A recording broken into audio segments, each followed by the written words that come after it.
I finally got back to the range to redo my load test for the two Winchester 270s I've been working on. And truthfully, I wasn't happy with the range trip.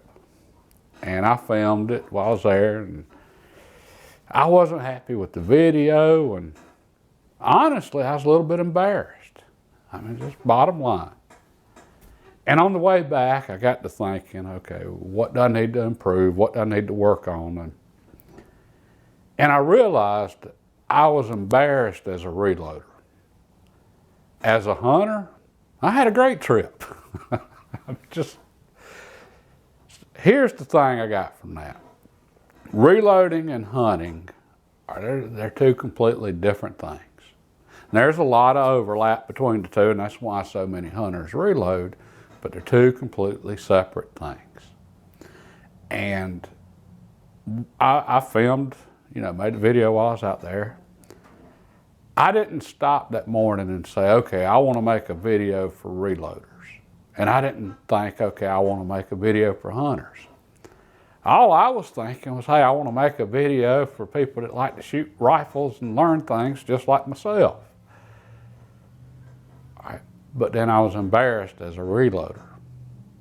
So I'm going to talk about the things that didn't go exactly like I'd wanted, because those things tie into so many other things that whether you're a reloader or a hunter, both, thinking about it, whatever, I think there's some pretty good stuff here.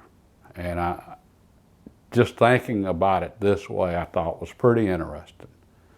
So let's get into what didn't go right for me. The embarrassing part for me as a reloader, I had problems with my chronograph again. No surprise there. And the problems were mainly me setting it up. I mean, it wasn't entirely me, but most of it was. And it was embarrassing because honestly, most reloaders that are serious about reloading, they look down on the chronographs like this, the old ones. And basically it'd be like me showing up to a drag race in an old clunker and it breaking down before I even got to the starting line. I mean, so yeah, I was a little embarrassed there by my old clunker here. But here's the thing, I'm not drag racing. And for me, this still did what I needed it to do. But to understand why any of that matters, you need to understand there's a lot of different ways to do load testing. All right, but the two primary ways, all right, you can shoot for groups or you can shoot for velocity. Okay, so you load up, in my case, 3 bullets per group. All right, and then you load up 3 more, 3 more, 3 more. They're all at different powder charges. And you shoot a group of 3 that's at 1 charge, shoot your next group at the next charge and the next increment up, and you work your way up till you get to your max charge.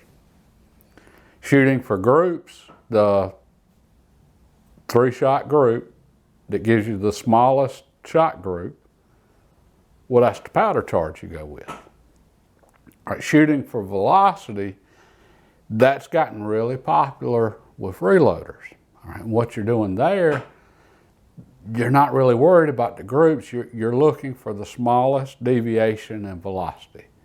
In other words, how close were the velocities of all 3 shots to each other?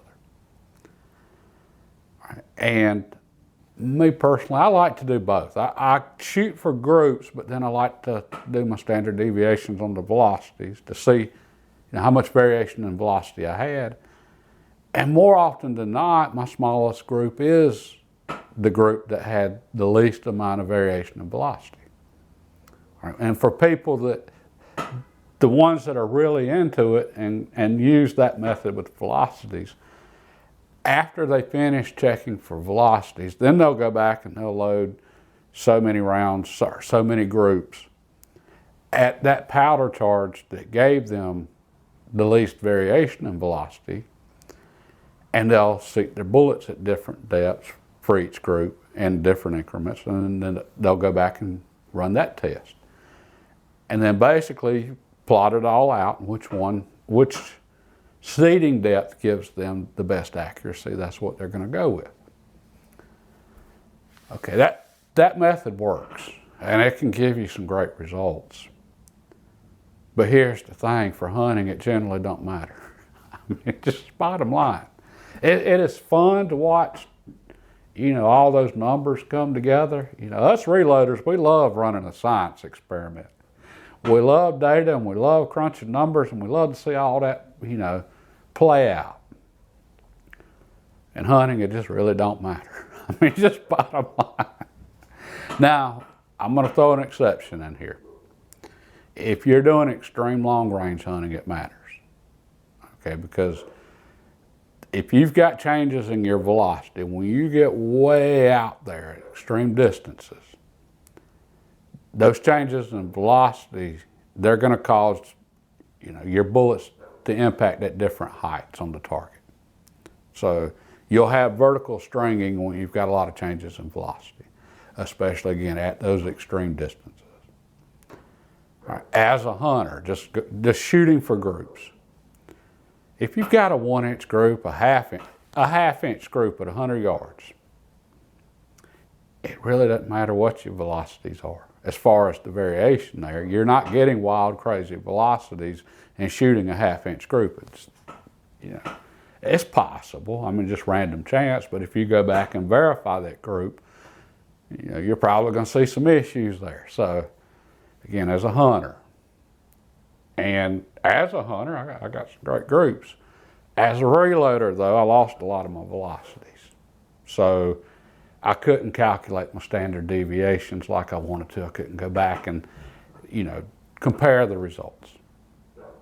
All right, so in the future, as a reloader, one day I might upgrade my chronograph. But the problems I had with the chronograph were essentially, again, mostly me, part of it the chronograph. It's an electronic device, and you start fooling with electronic devices, you're going to have issues. So I'm not 100% sure upgrading is going to make the least bit of difference.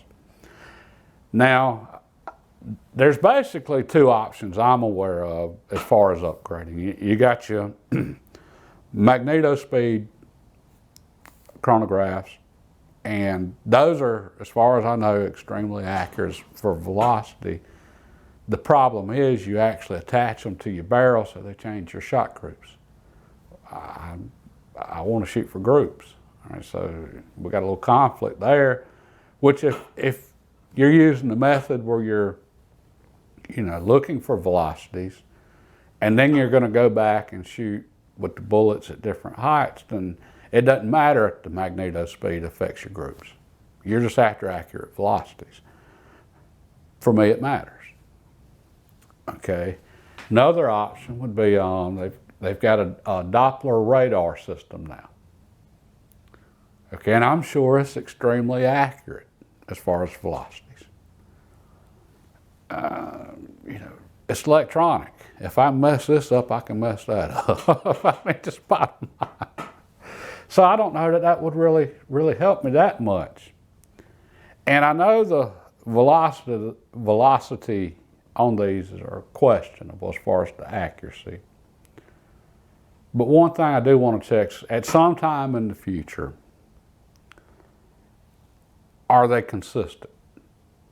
Okay, if I fire 3 shots through here and there's actually really a 20 feet per second difference in the 3 shots, am I going to see the 20 feet per second difference in this chronograph?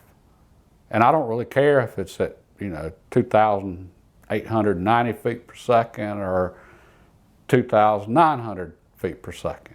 I don't care if this is off 10 feet per second. All right. I don't know. I want to try that in the future, though. And as a reloader, I probably will at some point in the future upgrade my chronograph. Just because I'm curious about things like that. As a hunter, it don't matter. Okay. So that was, the thing that bothered me. I was really looking forward to crunching those numbers again as a reloader. Now let's talk about my setup, because that played a part in this too, my bench setup. For the bench, I went ahead and got me a good rear bag. Following the advice of some other YouTubers I trust, they seem to like this bag, and I got to admit, I was just absolutely impressed with it. And it combined with this rock, Caldwell rock, this was the most stable platform I've ever used for shooting from the bench. I mean, I was that impressed with the setup. But there was still me as the shooter here, so therefore things could still go wrong.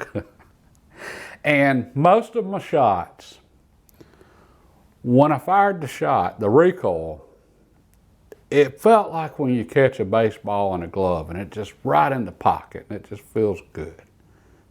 Or when you're hitting a golf ball and you just catch the golf ball right in the sweet spot of the club. The recoil in the rifle, it's just as smooth as it could be. But every now and then, I would have a different pressure as far as for my cheek weld, or I'd had the rifle pulled in a little tighter or not as tight to the shoulder. I had variations. And when I shot, I would almost lose control of the rifle for just a second with it jumping.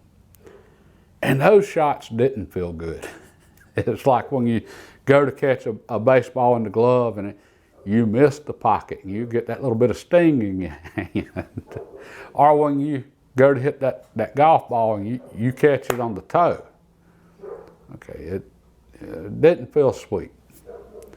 Well, those shots didn't turn out too good. All right. That's just me as the shooter though. That's not enough time at the bench, and the way you get consistent, the way you fix that is you go shoot. And I hadn't had enough time at the bench this year. The few times I've gone this year, y'all have seen it on video, and I really hadn't shot much since before deer season last year. All right, so I've got to spend more time at the bench. With that said though, I did make some really good shots. And with the featherweight here, all right, if you look at the video, my first two groups, I had stringing on shot 1, 2, and 3 that just constantly going left and down. All right, so you can see the first group. All right, now for the second.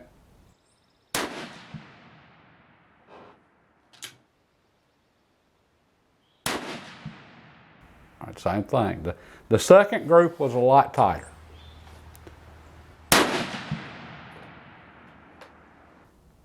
Right, so, and it was a different load, different powder charge, so the group's tightening up. And the second group was still under an inch.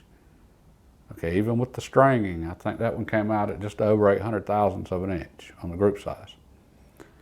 And that's probably the load I'm going to hunt with, but that tells me I've got something going on with the rifle to get that kind of stringing, or it could be the load. Truthfully, we're getting out of my depth of knowledge here. A little deep for me. If it was just a steady stringing left, I would know, okay, it's just the barrel heating up and touching the stock. With that down, it could be a couple things, and I could probably figure it out. The thing is, this featherweight's not a rifle I want to do a lot of shooting and experimenting with, so I think I'm going to call it good right there. But my point with that is, think of the level of precision it takes in your shooting to see stringing like that. All right, so I was proud of those shots, believe it or not. I wasn't, that's not what I was looking for in the group, but those 6 shots there for those 2 separate groups, if I'd have bobbled on any one of those 3 shots, it would have looked like just a normal group and I wouldn't have seen the vertical stringing. All right, so to see that, and hey, I could have just randomly been applying different pressure, pulling it, and that just randomly happened. But the odds of that just randomly happening with 2 different groups and the stringing going the same direction, even though the group's tightening up on the second load, Odds of that happening are pretty slim. I mean, just bottom line. All right, so most likely I fired some really precise shots there, and I actually got to see what's going on with the rifle. Folks, it's not easy to shoot that precisely. I mean, it really isn't. So I was really pleased with those two groups, but then after that, that's when I started having a few issues here and there. And on the groups that I did have issues, I had the shots that were flyers. And on a 3-shot group, 4 shots, you've got 3 touching, and then a flyer, okay, you pretty much know you messed up. With a 3-shot group, it's hard to say. Right? But I wanted to mention that because so many of you, whether you're reloading or just checking your scope or trying bullets at the range, whatever, that's where that time at the bench really pays off. And even on my bad, the shots where I had issues, I still had, some pretty good groups. But what I was talking about as far as the rifle just being as smooth as it could be versus, I get a little jump or something and it didn't feel good. And that's the difference between an 1 1/4 group and a 3/4 inch group. All right, that's the difference between seeing that vertical stringing or it just looking like another group. So, this gets into what exactly is our expectations when we go to the range and how much time are we willing to put in at the range to get our shooting to where it needs to be, to where we can see those type things. And as a hunter, if you can shoot a 1-inch group, you're good. I mean, seriously, if you can shoot an 1 1/4 inch, you're good. You don't need to reach that level of precision to where you're dead on it every shot for just normal hunting. I personally, and this ties back to the reloading, I guess I'm a bit of a perfectionist here. And therefore, I want to get my shooting to where I know it can be, so I'm going to go spend some more time at the range. But it's just something you need to think about yourself. Okay, I've been shooting a long time, and I'm still having to get back into form here. I'm still having, those few little shots that ain't quite on.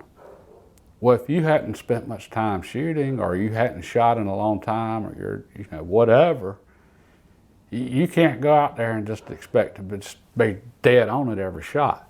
Especially with lighter rifles like these, because you get a little thump there with these. So anyway, I just wanted to throw that out there. I want to keep things real. I don't want to put out unrealistic expectations and, hey, you should go to the range and shoot tiny groups every time, and if you don't, something's wrong. You're doing something wrong. No, it's just, even, for the best of us, we're not always on it. And that's another reason I do question the extreme long range shooting. Okay, that was at the bench. That was with, some really good rifles, really good bench. I went to a different range. If I'm having those few little bobbles there, and again, I still had good groups. But those bad shots, you start really trying to reach out there, that's going to show up. All right, so what are the odds of you having your cheek well just perfect on every shot out in the field, when it's 30 degrees and sleeting or snowing? Or maybe it's 80 degrees, 90 degrees, and you're sweating, and hot and miserable. What are the odds you've got just the right amount of pressure on that rifle, or the exact same amount of pressure every shot? Anyway, it's just some stuff to think about. And again, the reloader in me, I want to go work on that. The marksman in me, I want to work on that. My shooting's not where I want it to be. But this has absolutely nothing to do with hunting at this point. I mean, bottom line. And Right now, I'm going to call this featherweight good, but the Westerner, I am going to go back with it. All right, this rifle actually needs to be shot. I need to get some rounds through it. My velocities were lower than what they should have been. Matter of fact, as far as with the factory ammo that I used to bore sight both rifles, this featherweight was running the same velocities as this Westerner. But I mentioned before, this Westerner hasn't had hardly any rounds to the barrel, and you have to break in a new barrel. It's not uncommon at all to see lower velocities in a new rifle. All right, and then after you get some rounds through it, those velocities are going to pick up. So I'm going to get back to the range with this one and get it dialed in. And I'm thinking maybe one more trip I ought to have it nailed down, because it shot well also. I had a solid 1/2 inch group out of it this time. So, I mean, this rifle's got some potential here. Now, if the shooter can just get it together, we'll be in good shape. And another thing I want to throw out real quick too. Don't get too caught up in the precision part as far as for reloading and hunting. I mean, the precision part's fun, and that's why a lot of us reload. We really love the precision. But if you're a hunter, just how precise do you need to be? I mean, just something to think about. And as far as my old chronograph, I mentioned it did what I needed it to do. Well, I did get the velocity for that second group that I want to go with on this featherweight, and it was running right at 2,800 feet per second, which is exactly what I was shooting for with this rifle. Actually, I wanted around 2,700, but 28, hey, we're good. And essentially what I did with this featherweight, it's chambered in 270, but essentially I turned it into a 7mm 08. Ballistically, it's going to be almost identical. Right now I'm shooting a 140 grain bullet out of it, running 2,800 feet per second, which is about what you're going to see out of a 7mm 08 or a 7 Mauser. You know, my personal sentimental favorite here. And it's going to be a perfect woods gun. And just to show you the versatility you can get with that, I went ahead and calculated the maximum point blank range, which is the whole reason I wanted the velocities to start with. That was the main goal, to get the velocities, calculate maximum point blank range. If I set this scope at 100 yards so that it's 2.7 inches high, with this 140 grain bullet traveling at 2,800 feet per second, I'll have a maximum point blank range of 274 yards. So that's what it came out to. Which means, and that's for a 6-inch circle. All right, this center diamond on this target, right here. All right, from this tip to this tip, that's 6 inches. All right, so that means with no holdover whatsoever from the muzzle to 274 yards, I can hold my crosshairs dead on center, and I would hit this diamond, again, no holdover. That's a pretty versatile rifle right there. Especially considering I'm setting it up for the gun, for the woods. So that's where knowing that type of stuff comes in. That's why I wanted my velocity. My chronograph got me that. So, anyway, all right, where do we go from here? That's a really good question. We'll just say I hadn't thought about that part yet. Like I said, I'm going back to the range with the Westerner. And, you know, it's time to really get it nailed down. Other than that, I ain't got a clue. But hey, you know, if you want to find out, hit the subscribe button and notification bell. And hopefully next week sometime, we'll find out what we're doing then. And if you like the video, please give it a thumbs up. Let YouTube know you like hunting and shooting videos. If you didn't like it, give it a thumbs up. Let YouTube know you like hunting and shooting videos. And I think that about covered the basics for reloading and hunting for right now. I mean, there's just so many things I could have went into on that, but I think that was a good starting point anyway. God bless and have a good evening.